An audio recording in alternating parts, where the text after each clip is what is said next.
Terima kasih Tuhan Yesus.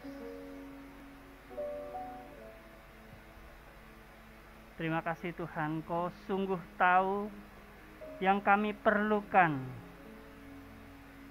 saat ini. Dan kami percaya Engkau juga tahu yang akan kami perlukan di masa depan kami. Bahkan di saat kami belum sadar itu adalah keperluan kami. Engkau sudah menjangkau sampai ke sana Tuhan. Bahkan Tuhan, yang tidak ada dalam pikiran kami Tuhan, Engkau sudah siapkan. Yang gak terjangkau kekuatan, gak terjangkau kapasitas kami, Engkau yang sediakan. Oleh sebab itu Tuhan, biarlah Tuhan kami selalu mau dekat-dekat dengan Engkau. Kami mau prioritaskan Engkau karena Engkau sudah memprioritaskan kami. Terima kasih Tuhan Yesus. Kami mau lihat Tuhan, kebaikan-Mu, unstoppable kindness. Kebaikan-Mu yang gak mungkin terhentikan Tuhan. Kasih karunia-Mu yang gak mungkin terhentikan. Kami mau lihat itu semuanya Engkau kerjakan di depan kami. Terima kasih Bapa, terima kasih. Kami ucap syukur di dalam nama Tuhan Yesus.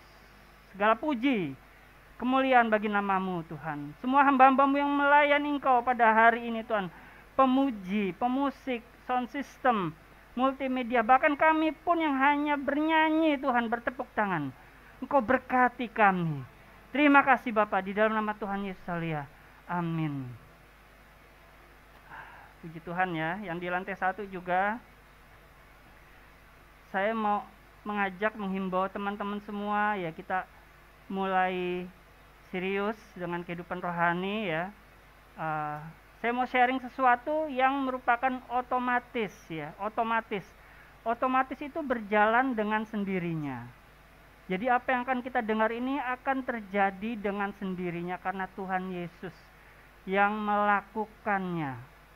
Siapkan hati kita supaya firman Tuhan yang merupakan karya Tuhan yang otomatis itu terjadi. Jangan sampai kita hari ini ya, saat ini kita lengah atau apa, jadi tidak jatuh di tanah yang subur ya.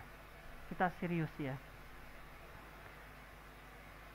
Tadi ya saya mengapresiasi hamba-hamba Tuhan, juga pelayan-pelayan jemaat yang mengembalikan persepuluhan, juga yang memberikan persembahan, semuanya itu untuk kemuliaan nama Tuhan ya, bukan untuk pendeta-pendeta di sini, bukan. Ini untuk kemuliaan nama Tuhan semuanya. Kalau Anda membayar persepuluhan, itu bukan supaya kita bayar jasa preman Tuhan supaya kita nggak diganggu ya. Atau kita memberikan persembahan supaya Tuhan lebih sayang sama kita, bukan. Kita membaca firman Tuhan setiap hari bukan supaya Tuhan tambah sayang sama kita. Kita ibadah bukan supaya Tuhan tambah sayang. Bukan. Tetapi supaya kita tambah sayang sama Tuhan. Karena Tuhan cintanya itu sudah cukup buat kita semuanya. Kalau kita selama ini kita berpikir, aku mau melayani supaya Tuhan tambah sayang. Aku mau melakukan pekerjaan Tuhan ini supaya Tuhan tambah cinta. Tuhan melindungi. Dengan semua motivasi-motivasi kemanusiaan. Karena ketakutan kita, jangan khawatir. Cintanya Tuhan sempurna atas kita. Cintanya Tuhan sempurna. Bahkan kemarin Selasa juga sudah di-sharingkan oleh Pak Sutoyo. Juga di hari waktu ladies juga ya. Tuhan meminta raja sama bangsa Israel. Disangka bangsa Israel tuh tahu, aku perlu raja. Ternyata sejak dari zaman Rut, Tuhan sudah menyiapkan raja. Rut, Naomi sudah masuk. Tuhan sudah siapkan jauh sebelum bangsa Israel meminta raja. Mungkin kita berpikir saat ini kita butuh ini Tuhan. Aku butuh ini. Tuhan sudah siapkan dari sejak lama.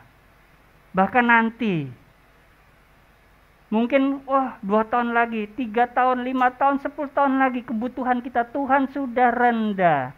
Tuhan sudah kerjakan sejak sekarang, sebelum kita sadar. Semalam juga di Youngster juga firman Tuhan juga sudah mendahului renungan saya yang akan saya sharingkan. Jadi puji Tuhan ya, ternyata mulai minggu kemarin ya, hari Selasa, ladies, Youngster, semuanya itu sudah merangkum apa yang saya akan sharingkan pada siang ini. Jadi saya mau sharing apa ini ya? Waktu pemakaman juga Pastor Benny juga udah sharingkan sama saya mau sharingkan. Udah habis temanya. Saya mau sharingkan urutan mulai dari kemarin Pak Sutoyo sharing Ruth, terus akhirnya turun siapa? Raja Daud. Raja Daud memiliki seorang sahabat. Namanya siapa? Siapa? Namanya Yonatan. Ya, namanya Yonatan. Oke ya, namanya Yonatan. Pada suatu waktu bangsa Israel bertempur melawan Filistin di Gunung Gilboa. Di gunung apa? Lantai 1, di gunung apa? Lantai 1. Rakrungu rek. Oke ya. Jadi di Gunung Gilboa. Pada saat itu kita akan baca ya. Di 1 Samuel saya ini. 1 Samuel 31, Pak Endro. 1 Samuel 31.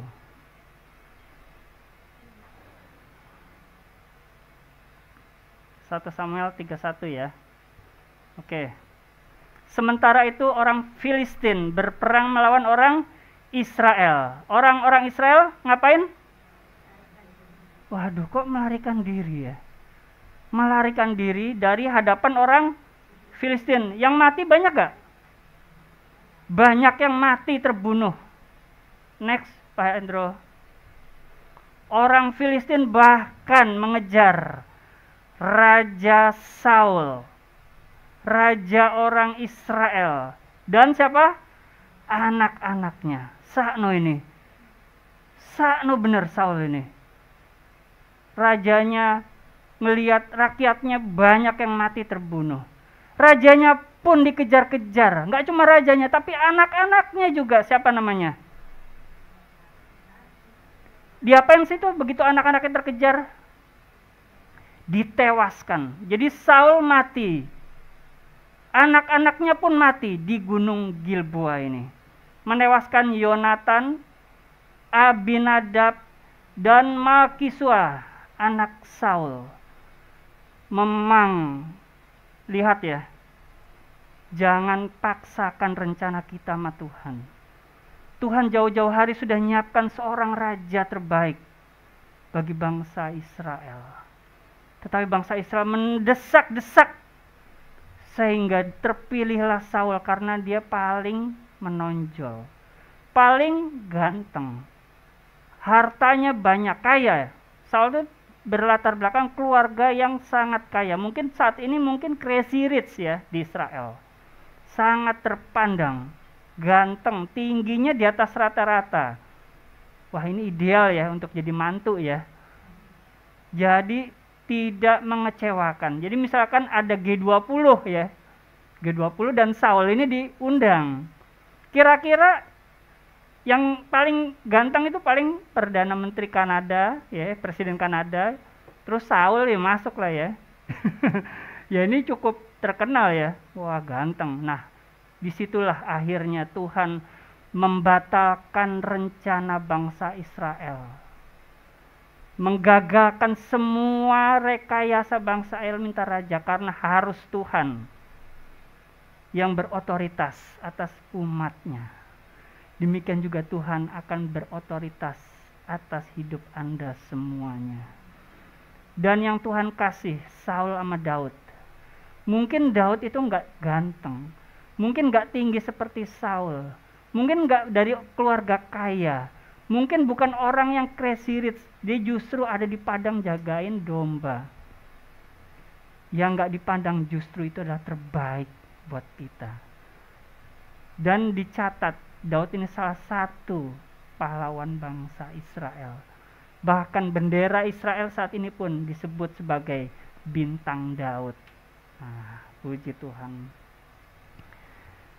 Begitu anak-anak Saul tewas, kemudian Daud mengalahkan musuh-musuhnya dan memindahkan ibu kotanya ke Yerusalem.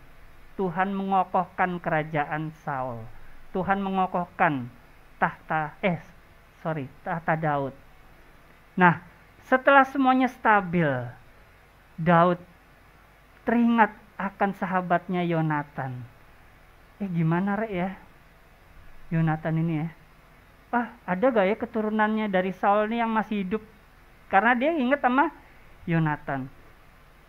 Saya ajak Bapak Ibu teman-teman buka 2 Samuel 9, Pak Hendro, ayat 1. Saya nggak akan lama-lama ya. Berkatalah Daud, masih adakah orang yang tinggal dari keluarga Saul? Ini loh. Nggak ada angin, nggak ada hujan. Daud nanyain keluarganya Saul. Aku mau menunjukkan kasihku kepadanya. Aku mau nunjukin kasihku kepada Saul oleh karena sahabatnya Yonatan. Next, Pendro. Adapun Saul punya seorang asisten yang namanya Ziba. Ziba ini artinya kesatria. Ziba ini artinya pelindung. Ziba ini artinya pahlawan. Ya. Dipanggil menghadap Daud. Lalu raja bertanya kepadanya, "Engkaukah Ziba?" Jawabnya, "Hambaku." Terus ayat 4 Pak Endro, ayat 4. Tanya raja kepadanya. Ini ternyata ada orang anaknya Yonatan ternyata. Ditanya, "Di mana dia?" Jawabnya. Jawab Ziba kepada raja, "Dia ada di rumahnya Pak Makir bin Amiel." Di mana? Di Lodebar. Nah, siapakah anaknya Yonatan ini? Ya. Ini begini, tutup dulu Pendro. Dia itu ada di Lodebar. Posisi Lodebar itu nih gini. Tadi Saul dan keluarganya tewas di Gunung Gilboa. Ini Gilboa, Gunung Gilboa. Ini ada lembah. Namanya Lembah Lodebar. Apa? Lembah Lodebar. Sementara anaknya Yonatan tadi tinggal di Lodebar. Dia buka pintu setiap hari. Dia lihat Gunung Gilboa. Setiap hari dia ngelihat tempat di mana papanya meninggal. Dia buka pintu, dia ngelihat di mana kakeknya Saul terbunuh.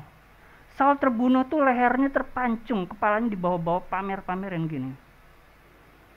Dihina, dia ngelihat setiap buka pintu, dia ngelihat papanya, dia ngelihat om-omnya terbunuh di situ, keluarganya terbunuh. Setiap hari dibuka jendela, dia ngelihat tempat keluarganya terbunuh. Kira-kira loh, sehari 2 hari terus-terusan, apa yang dia rasakan? Dia kan depresi loh. Saya pernah baca, ada satu keluarga menjelang pemilu di Indonesia waktu itu. Dirampok. Istrinya terbunuh. Maaf ya, darahnya tuh berceceran di sebuah ruangan. Polisi datang, dikasih polis lain. Terus kemudian polisi bilang, "Tolong crime scene lokasi kejahatan ini jangan diutak-atik."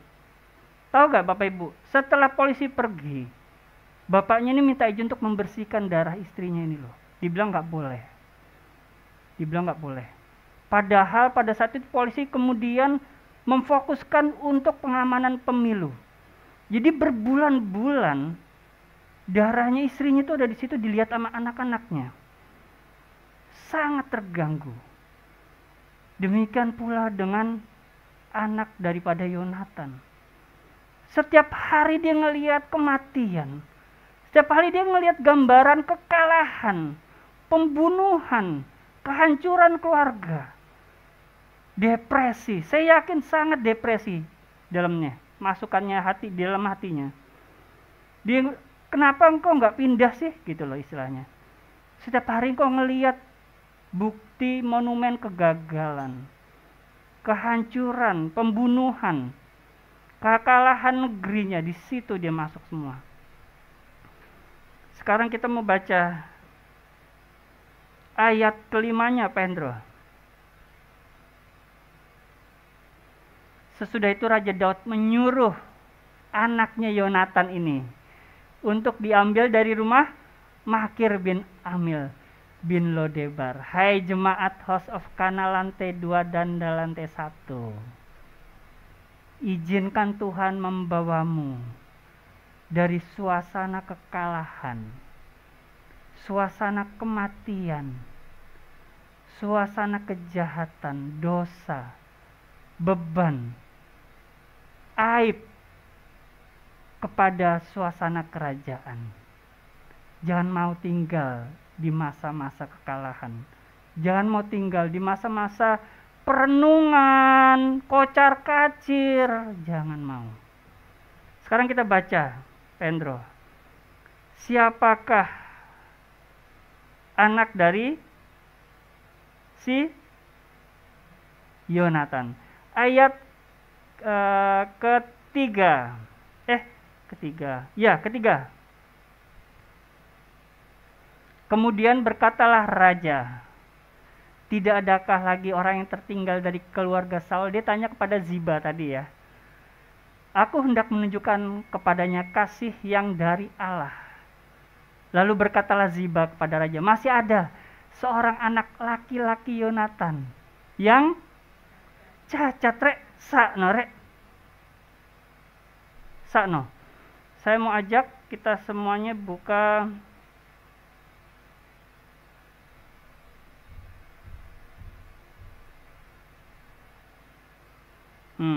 ini aja. Saya mau ajak kita semuanya buka di 2 Samuel 4 ayat 4. Apa yang membuat dia cacat? 2 Samuel 4 ayat 4, Pendro. Yonatan, anak Saul, mempunyai seorang anak laki-laki yang cacat. Ia berumur 5 tahun. Penyebabnya kenapa? Jadi baru 5 tahun nih cacatnya. Ceritanya gini ya. Ketika datang kabar tentang Saul dan Yonatan yang terbunuh ya dari Israel, inang pengasuhnya ini ngangkat siapa? Anak ini. Dia lari, ya ngabur melarikan diri. Tetapi karena terburu-buru anak itu jatuh dan timpang. Bahasa aslinya lumpuh. Sakno arek. Ya namanya siapa? Mephiboset. Bukan kebetulan Mephiboset ini. Arti namanya ini adalah suara si aib. Apa? Suara si aib. Malu. Hati-hati ngasih nama keluarga ya. Dia ini menanggung malu. Hati-hati. Sekarang kita lihat lagi. Bagaimana dampak ya. Ayat tadi 2 Samuel 9, Pendro. 2 Samuel 9 ayat kelima. Nah, sesudah itu Raja Daud nyuruh ngambil dia dari rumah Makir. Diambil udah. Si siapa namanya? Mephiboset. Next, Pendro. Lalu Mephiboset bin Yonatan yang cacat itu ya. Cacat, nggak bisa jalan ya. Masuk menghadap Daud. Saya nggak tahu ya. Dia masuknya nih gimana caranya ya. Karena pada saat itu dia menumpang di rumah Makir itu dalam keadaan tidak punya apa-apa. Dalam keadaan tidak punya apa-apa, miskin. Dia tidak punya harta, padahal Saulnya itu adalah orang kaya. Terus kemana larinya? Dia bilang gini, kata Daud, Mephiboset, jawabnya, inilah hamba tuanku. Nextnya Pendro. Kemudian berkatalah Daud kepada, jangan takut. Ini sebuah kata yang masih relevan, sebuah kata yang masih cocok untuk saya, untuk Bapak Ibu, untuk teman-teman di lantai 2, di lantai 1. Jangan takut. Jangan takut. Saat itu saya percaya Roh Kudus menggerakkan Raja Daud untuk ngomong ke Mephiboset. Sekarang kata-kata dari Roh Kudus ini terlontar kembali. Jangan takut. Wah, puji Tuhan. Jangan takut sebab aku pasti akan menunjukkan kasih-Mu kepadamu oleh karena Yonatan ayahmu. Mimpi apa ini Mephiboset? Usaha apa yang telah dilakukan Mephiboset supaya dia dipanggil oleh Daud? Ada nggak? Nggak ada. Moro-moro Daud. Moro-moro itu tiba-tiba. Tiba-tiba Tuhan kasih ide kepada Daud. Ayo ingatlah kepada keturunan Saul. Ternyata hanya satu yang selamat. Mephiboset. Saya sangat percaya. Doa-doa kita mungkin sudah capek kita ulang-ulang terus. Kita dengar mungkin pendeta-pendeta bilang, ayo ucapkan terus doa setiap hari tanpa capek terus. Tapi seakan-akan doa itu seperti mantul di langit-langit rumah. Di dalam nama Tuhan Yesus. Siapa tahu ada Mephiboset di rumah Tuhan saat ini. Bisa tahu itu, siapa tahu itu saya, itu adalah Mephiboset. Mungkin Anda, mungkin youngster, merasa nggak mampu, miskin, cacat. Biasanya kalau orang cacat itu dijauhi gak? Dijauhi. Saudara-saudaranya paling menjauh. Jangankan cacat. Sakit aja orang-orang banyak menjauh. Aku akan mengembalikan kepadamu segala ladang Saul. Aku akan mengembalikan aset yang seharusnya milikmu. Mungkin selama ini engkau mengidam-idamkan aset atau berkat jasmani. Mungkin pemulihan keluargalah yang engkau damba-dambakan. Mungkin pemulihan anak-anak, orang tua atau apapun. Di dalam nama Tuhan Yesus, semua pemulihan itu milik Tuhan. Dan sudah disiapkan bagi kita semuanya. Dan yang tercuri itu, di dalam nama Tuhan Yesus. Yang terampas itu, entah keharmonisan keluarga, entah hubungan dengan keluarga, semua yang sudah dirampas, akan Tuhan kembalikan.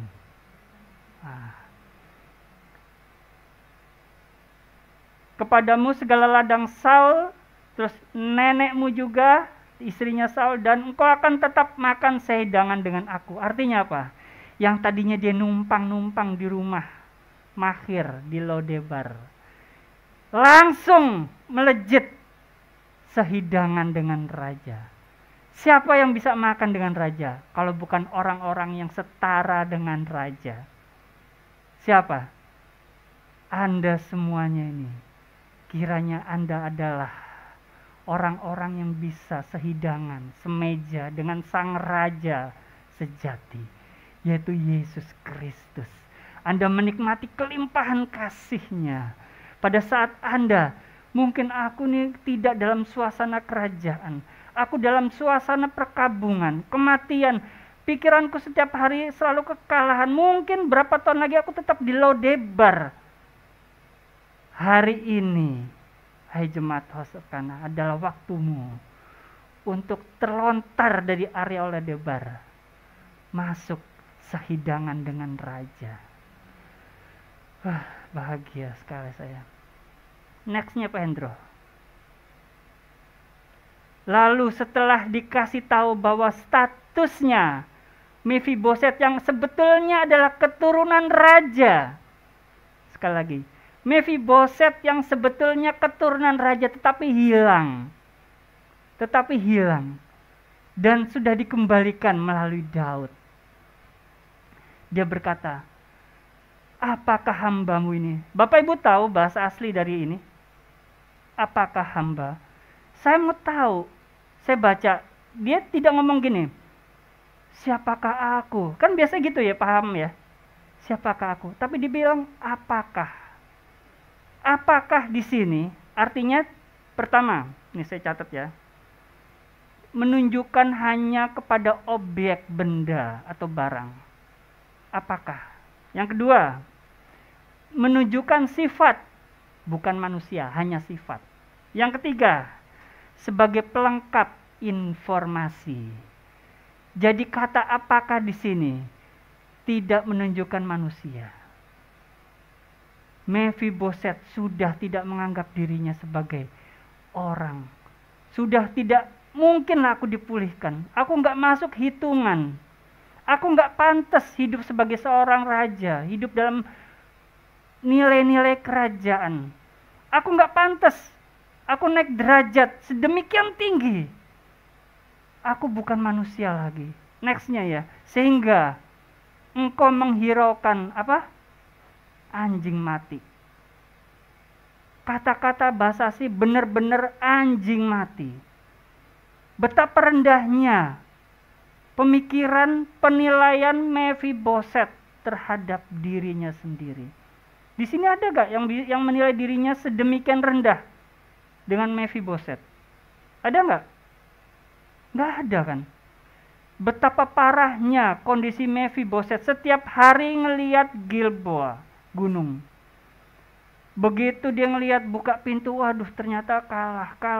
Setiap hari sampai dia merasa dia gak pantas dianggap manusia. Dengan kecacatannya, saya percaya dia menggambarkan dirinya dengan tepat. Pertama, anjing. Ya, kita kemarin baca Imamat, anjing termaksud binatang yang najis. Harus dihindari. Mati, mayat, bangkai, itu pun najis, harus dihindari. Berarti dia sudah menganggap orang-orang yang seharusnya dia harapkan menolong. Dia harapkan orang-orang mau bersosialisasi, ngobrol sama dia. Mereka semua meninggalkan. Mungkin Bapak Ibu teman-teman di lantai 2, di lantai 1. Mungkin ngerasa aku gak ada orang yang mau memperhatikan aku. Gak ada orang yang mau menolong aku. Semua orang menghindari aku. Kalau ada apa-apa acara, pesta, begitu aku datang orang-orang menjauhi aku. Gak ada yang mau memperhatikan aku. Semua sibuk dengan orang-orang yang menguntungkan diri mereka sendiri. Wah, aku mau ngobrol sama orang yang ganteng aja. Aku mau ngobrol sama yang cantik aja. Aku mau ngobrol, mau deket-deket dengan orang yang punya proyek miliaran aja. Tetapi untuk aku, wah, seperti aku tuh gak punya daya tarik. Aku seperti gak punya potensi yang dilihat oleh orang-orang. Seperti Mefiboset. Dia menilai dirinya sampai sedemikian rendahnya. Bapak Ibu teman-teman di lantai 2 dan di lantai 1. Bertobatlah hai jemaat Tasawuf, karena misalkan ada di antara kita yang emoh bergaul dengan sesama, menghindar, mungkin tidak senang, kalau aku milih-milih temen lah di gereja. Wah, aku gak mau nanyain temenku yang ini yang udah lama gak datang, aku gak peduli. Jangan. Kita mulai bertobat bener. Karena semua tindak tanduk kita gak sadar betapa rusaknya orang lain ketika kita tidak memperhatikan mereka. Ayo, mungkin kalau di gereja anak ya, para pelayannya tuh suka nyatikin orang tua, diperhatikan. Mungkin Bapak Ibu lady saling memperhatikan. Yang pria juga saling memperhatikan. Wah, yang ini sakit. Ayo sama-sama kita bergerak. Wah, ada temanku nih nggak pernah ke gereja. Jangan didiamin, diajak ke sini. Wah, temanku sakit nih, butuh pertolongan Tuhan. Diajak ke sini. Lihat, akan banyak Mephiboset yang dipulihkan melalui Tuhan di tempat ini. Ayat tadi, Pak Hendro.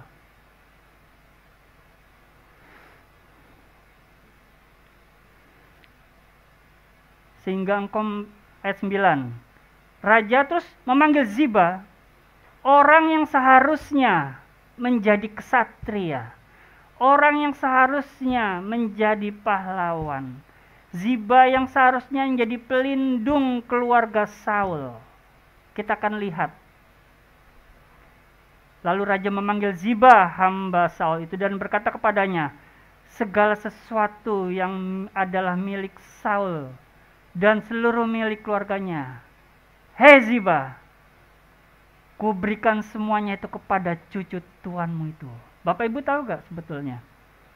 Justru Ziba yang seharusnya menjadi pelindung keluarga Saul, menjadi penjaga, menjadi pahlawan dari keluarga Saul dan anak-anaknya. Justru Ziba menjadi orang yang menyerobot aset, menyerobot harta Saul dan ke anak-anaknya, dan meninggalkan Mephiboset dalam keadaan miskin. Mungkin Bapak Ibu, teman-teman punya pahlawan yang diharap-harapkan. Punya figur kesatria yang diharap-harapkan untuk melindungi, menjaga. Tetapi sangat banyak di luar sana orang-orang yang diharap-harapkan menjadi pahlawan, menjadi orang yang paling dicintai. Justru mereka menjadi pengkhianat. Justru mereka menjadi orang yang menusuk dari belakang, menjadi orang-orang yang mencurangi. Setelah engkau dekat-dekat dengan raja, saya ulangi, setelah engkau dekat-dekat dengan raja, yaitu Tuhan Yesus, lihat, semua yang pernah engkau alami berupa, mungkin kau dikhianati, mungkin kau dicuri aset-asetnya, mungkin kebahagiaanmu hilang, harapanmu hilang, di dalam nama Tuhan Yesus, semua akan dikembalikan. Semua pasti dikembalikan di dalam nama Tuhan Yesus. Bulan ini Bapak Ibu teman-teman jemaat, bulan favor. Bapak Ibu lihat apa yang telah dilakukan oleh Mephiboset untuk masuk dalam lingkungan kerajaan. Bisa dibaca semua ayatnya nanti. Enggak ada usaha apapun. Semua hanyalah kasih karunia. Semua hanyalah kebaikan Tuhan. Di dalam nama Tuhan Yesus, ketika kata-kata ini di dalam nama Tuhan Yesus jatuh di hati-hati yang memperhatikan firman Tuhan, ini adalah pemulihan otomatis buat engkau. Next, Pak Hendro. Engkau harus mengerjakan tanah baginya. Tadinya tanahnya itu dikerjain buat kekayaannya Ziba sendiri. Engkau dan anak-anakmu dan hamba-hambamu, dan harus membawa masuk semua hasil ladangnya, tuayannya, supaya ini loh, cucu tuanmu Mephiboset ini punya makanan loh. Mephiboset, cucu tuanmu itu akan tetap makan sehidangan dengan aku, kata Daud. Kira-kira Ziba ini ketakutan gak? Takut gak? Gemeter gini loh. Ngeri rek, aku rek bisa dihukum ini rek. Ternyata terbongkar semua. Ziba tuh punya 15 orang laki-laki dan 20 orang hamba. Asetnya dikelola oleh Ziba. Waduh, nakal bener ini Ziba ini. Sebentar ya, saya lihat contekan ya.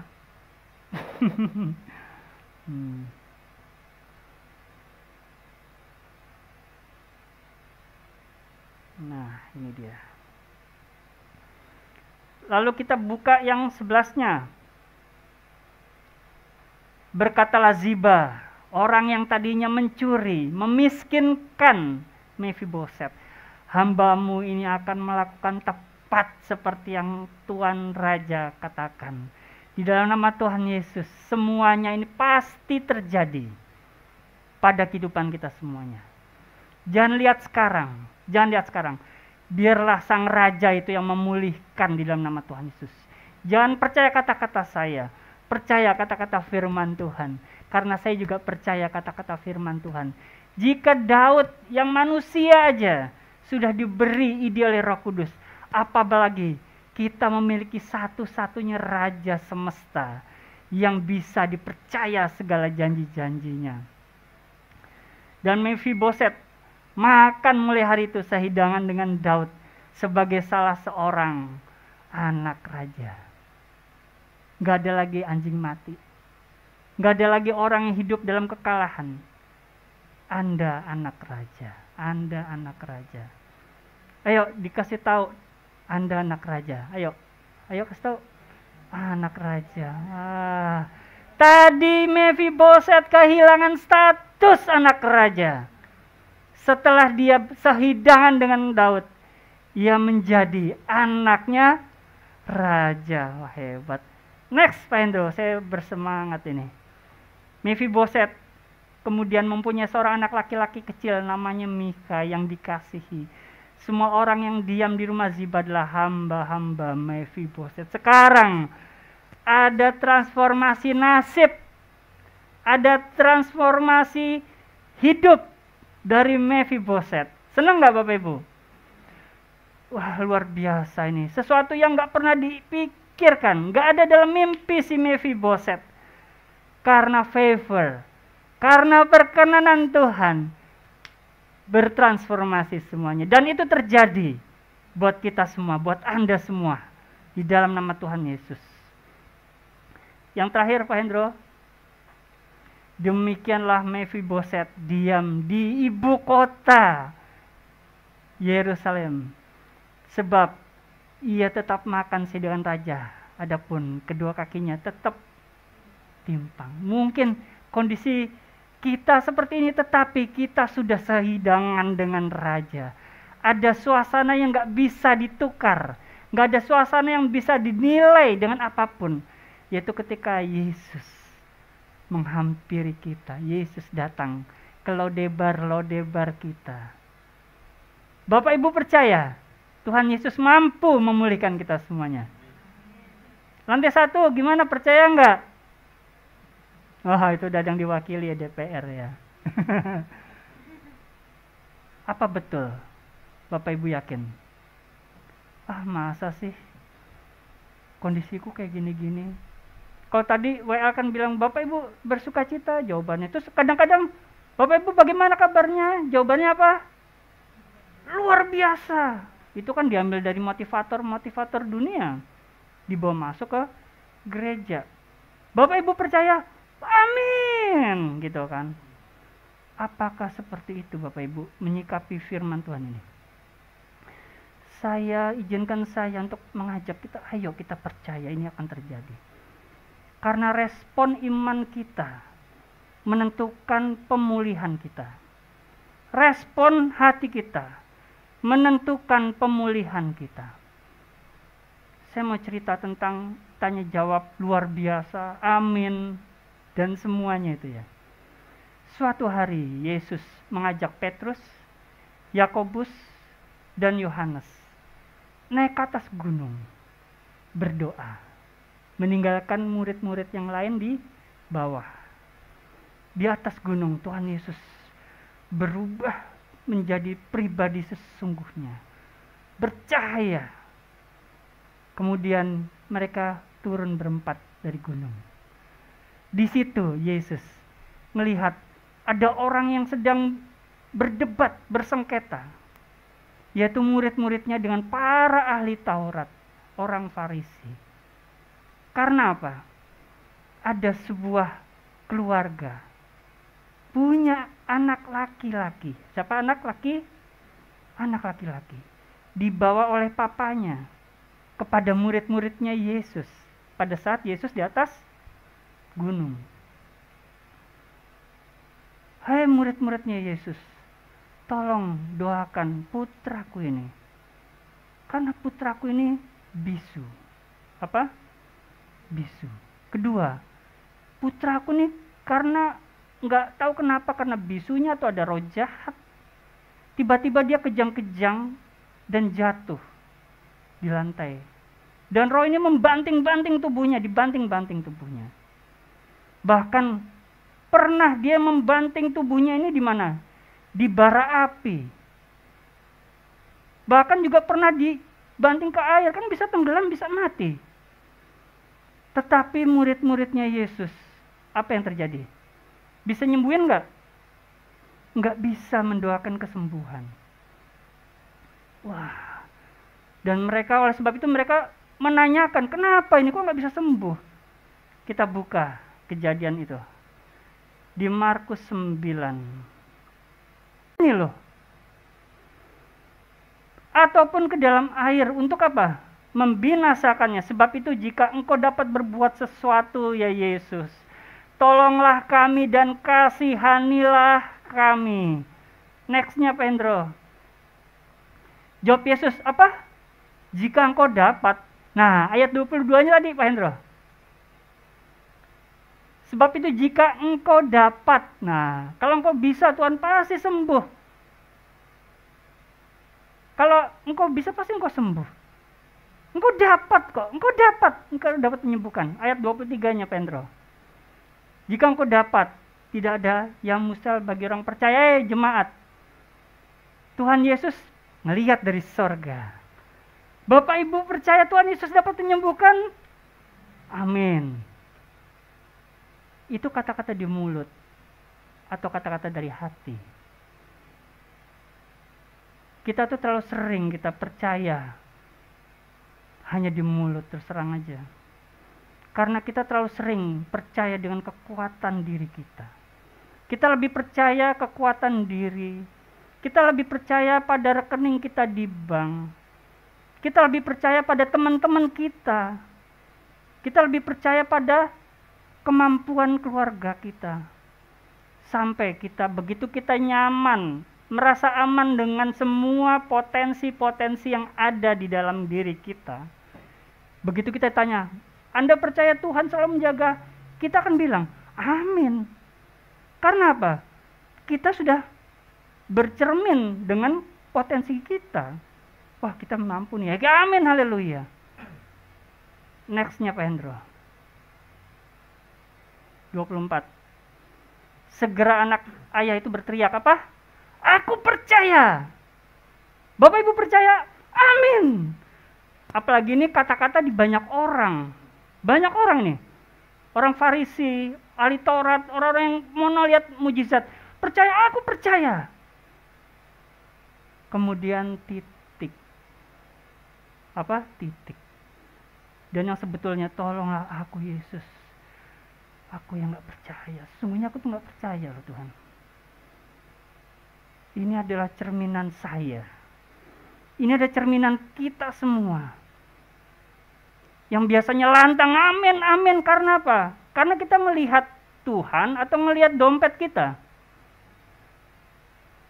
Oh, Anda percaya hidupmu dijamin Tuhan? Aku percaya karena melihat Tuhan atau melihat bos kita.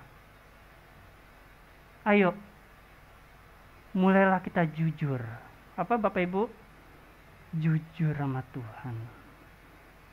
Gak ada yang salah dengan jawaban aku percaya, tetapi mulailah jujur. Tuhan, tolonglah aku yang gak percaya ini. Jawaban jujur itu pun tidak menghentikan langkah Tuhan. Saya ulangi ya. Jawaban jujur tidak percaya itu pun tidak menghentikan langkah Tuhan untuk melakukan mujizat. Nextnya Pak Hendro. Ketika Yesus melihat orang makin banyak datang, ia berkata dan mengusir, hai kamu roh jahat, keluar. Nah, nextnya Pak Hendro. Lalu keluarlah roh jahat. Bapak Ibu, jika kita jujur Tuhan, di mulutku aku boleh ngomong luar biasa. Di mulutku mungkin aku bisa ngomong amin, aku percaya, aku akan berpindah status dari Mephiboset menjadi anak raja. Itu pun saya ngomong pun hanya di bibir kok Tuhan. Saya masih ragu. Jawaban jujur itu pun tidak menghentikan langkahmu untuk berangkat dari Mephiboset kepada kerajaan surgawi. Jawaban jujurmu apa adanya tidak menghentikan juga langkah Tuhan untuk memulihkan keadaanmu. Pilih jujur atau pura-pura. Saya memilih jujur apa adanya. Tuhan, tolonglah aku yang kurang percaya, yang gak percaya ini, kata si bapak ini. Sekarang jawaban kuncinya ada di tangan Anda semuanya. Ketika Tuhan bilang, nasibmu, kodratmu, statusmu bukan di Lodebar. Lodebar artinya apa? Padang gurun. Karena di situ tidak ada pohonan, tandus, kematian. Ketika kita bilang, Tuhan, aku percaya Tuhan. Jangan lihat dompetmu yang bisa menjagamu. Jangan lihat bosmu yang bisa menjaminmu. Pandang Tuhan yang mampu mentransformasi kita lebih sempurna dibanding hal itu. Setelah kejadian ini, tidak ada lagi kata Lodebar. Saya kesian dengan orang-orang yang selama ini menjauhi Mephiboset. Orang-orang yang selama ini merendahkan Mephiboset cacat. Tidak menganggap Mephiboset teman yang baik. Yang selalu merendahkan, mungkin dibully. Akhirnya, saya baca tidak ada satupun tokoh Alkitab yang keluar dari Mephiboset. Bahkan, setelah perjanjian baru, kata Mephiboset itu lenyap dan dianggap sebagai kota yang kuno, ancient. Hanya ada reruntuhannya aja.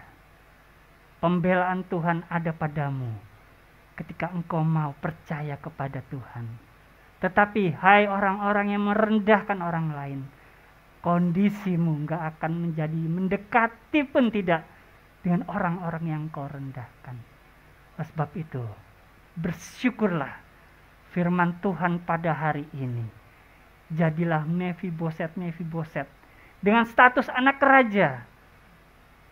Jadilah Mephiboset yang mau pergi dari Lodebar. Jawaban ada di tangan kita semuanya. Saya memilih untuk menjawab, Tuhan, mungkin imanku nggak sempurna Tuhan. Mungkin masih banyak ragu apa bisa, tapi aku mau open dengan Engkau. Saya udah nggak mau main-main. Haleluya, luar biasa Pak. Udah ini loh Tuhan, bobrok sebetulnya Tuhan imanku. Aku mau datang aja kepada Engkau. Karena iman sebiji sesawi yang gak dianggap, mungkin jatuh hilang. Saya pernah dapat biji sesawi, saya lihat itu seperti kotoran rayap yang remah itu loh. Mungkin hilang, ya sudah hilang. Gak sempurna pun Tuhan jadikan luar biasa. Yang penting adalah kita mau, seperti firman Tuhan hari Jumat ya Putri ya, otomatis tanpa melakukan apapun, dekat-dekatlah dengan Tuhan ya Putri ya, dekat-dekatlah dengan Raja dan lihat pemulihan pasti terjadi. Amin. Saya mau mendoakan Bapak Ibu ya, saya kangen banget mendoakan, bener ya. Saya mau ngajak kita semuanya nyanyi ya, sebuah lagu ya. Bukan lagu hati senang ya. Hati senang lagunya gimana? Bukan. Hati senang walaupun tak. Siapa itu nyanyi? Oke. Ya oke ya. Coba di bass deh. Ini lagu lama ya. Kau saja yang suci, Kau saja yang layak, Kau layak terima glory, Kau layak terima glory. Hanya Kau Tuhan, hanya Kau Tuhan. Kau Kau saja yang suci. Kau saja yang suci. Kau saja yang layak. Kau saja yang layak. Kau layak terima glory. Kau layak terima glory. Yesus, kau Tuhan. Yesus, kau Tuhan. Kau saja yang suci. Kau saja, oh Tuhan, yang suci. Kau saja yang layak. Kau layak terima glory. Hanya Kau Tuhan. Hanya Kau Tuhan. Hanya Kau saja. Kau saja yang suci. Yang suci. Kau saja yang layak. Terima kasih Pedro. Kau layak terima glory. Hanya Kau. Saya mau cerita ya. Tuhan itu sifatnya maha. Apa Bapak Ibu? Maha. Maha suci. Siapa yang bisa masuk ke dalam kerajaan sorga? Siapa? Orang-orang yang mampu menjadi setara seidangan dengan raja. Pasti dia harus menjadi maha suci. Suci pun gak bisa. Kita manusia bagaimana kita membangun, mengerjakan kesucian? Gak akan bisa. Semua usaha manusia, berapa lama pun, apapun yang kita kerjakan untuk menjadi maha suci, nggak bisa. Kata maha itu adalah tidak bisa disamakan. Tertinggi. Gimana kita yang manusia ini bisa kepada sang raja?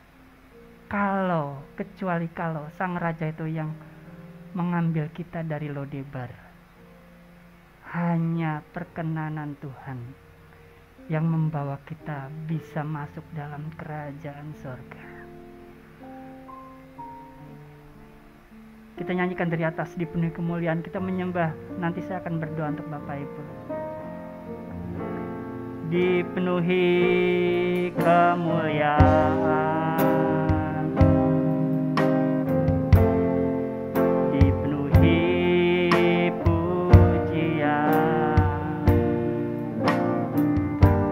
kami berikan padamu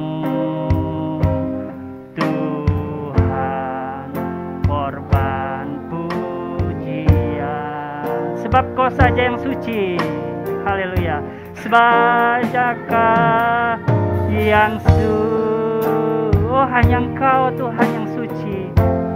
Kau saja yang layak. Kau layak terima glory. Yesus, Kau Tuhan.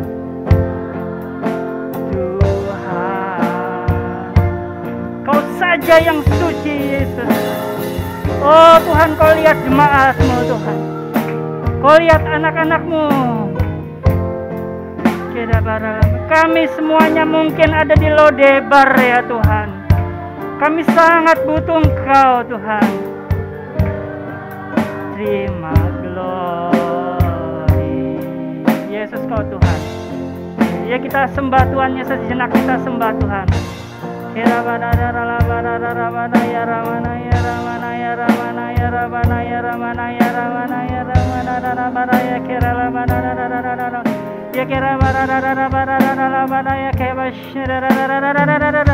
Tuhan, transformasi-Mu terjadi di saat kami menyembah-Mu, di saat kami dekat-dekat dengan Kau ya Sang Raja, di dalam nama Yesus, di dalam nama Yesus, di dalam nama Yesus, di dalam nama Yesus. Bapak Ibu yang mau pindah dari Lodebar. Saya dengan Raja, angkat tangan Bapak Ibu di dada aja. Saya akan mendoakan Bapak Ibu semuanya. Di dalam nama Yesus, saya akan doakan. Mungkin Pastor Gary bisa bantu saya juga ya.